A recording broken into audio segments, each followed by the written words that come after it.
Welcome to the team. Welcome back to the GolfHackr channel and welcome to the final installment of this three-part series where I take on scratch golfer Ben Davies in 9 holes of match play. Ben's an absolute gun. At the end of the 9 holes, Ben finished one up. We both played better than our handicaps, but for this final installment I thought I'd look back over the footage and identify some key areas where I think there are differences between my game as a mid-handicapper and Ben's as a scratch golfer. So before we get into the video, guys, if you're liking the videos, please hit the like button. Please subscribe if you haven't yet. It'd be great to have you on board. So let's get into the video. Oh no. Okay, so first thing I noticed, we haven't even got to the first tee yet, and there's a big key difference between myself and Ben already. I arrive and I'm fiddling around with cameras. I give myself about 5 minutes to hit a few 7-irons into a net.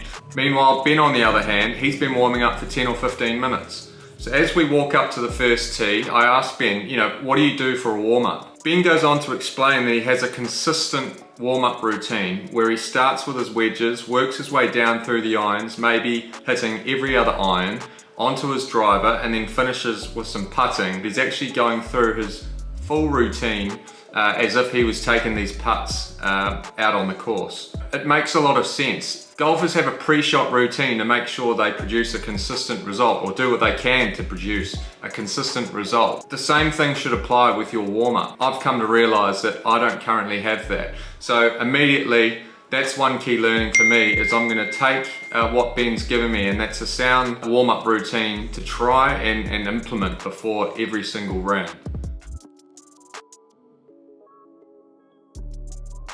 So thanks to Golf Sidekick on YouTube, I've started making smarter decisions off the tee. At Cruise Hill, there are a lot of tees when you've got out of bounds in play, and when the drive is not behaving, which often it isn't for me, it's much smarter to play an iron off the tee, particularly on those shorter par 4s when you can easily reach the green in 2 shots. What I found intriguing here though was that Ben was doing a very similar thing.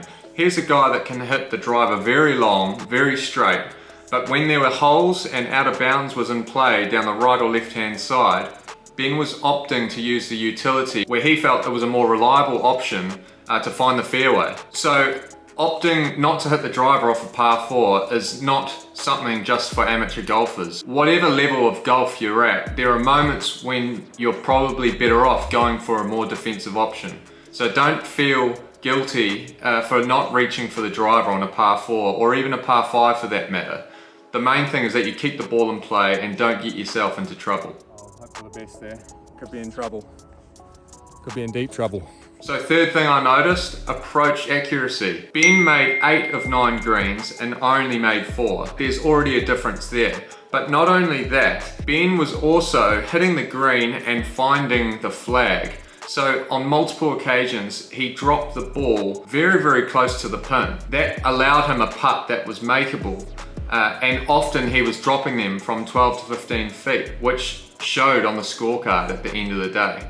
So not only do I need to start finding more greens, but I need to start playing into a more sensible part of the green or aiming to find the flag. This isn't something that's going to happen overnight. And for now, I think a smarter option for me is still just to aim towards the middle of the green to avoid missing the green and allowing myself an opportunity to putt on each hole. But as I start to improve, actually choosing my area that I want to land the ball on the green.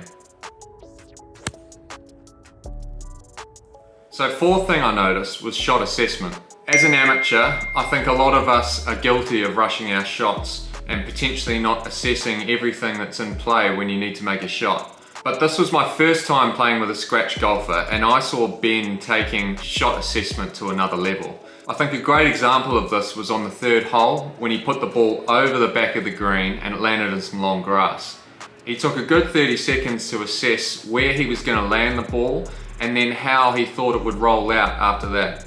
Just watching the footage back over made me realize that so often I go to the ball, I have a look behind it, just thinking about the weight and maybe a little bit of break on the green, and then I go ahead and play my shot. I really need to get in the habit of taking my time and getting a full assessment of what type of shots could be on the cards, identifying the best option, and then really thinking through how I'm going to play that shot.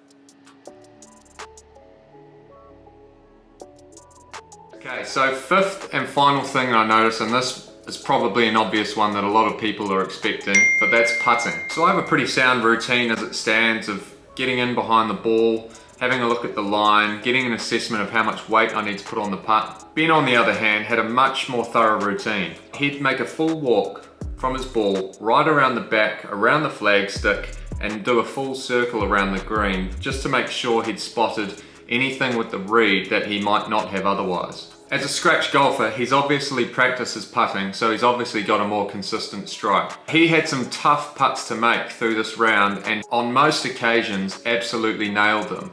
Not only were they going down, but they were landing middle of the cup, never looked like missing. I was really impressed with his putting. To be fair, on the day, my putting was probably better than it was normally. I only 3-putted once. Having seen a scratch golfer's putting game in the flesh for the very first time, I know it's an area that I've got a whole lot of work to do. Great strike. So guys, those are my 5 key differences between myself as a mid-handicapper and Ben as a scratch golfer. What do you think the key differences are between a mid-handicapper and a scratch golfer? Perhaps you noticed something different between my game and Ben's. Let me know in the comments down below. That draws an end to this 3-part series, guys. Remember, if you like the video, and make sure you tune in next week, where I share some of the key pointers from Caroline as she takes me through my first lesson in putting. That's it for this week's video, guys. Thanks for tuning in, and until then, like and subscribe, baby.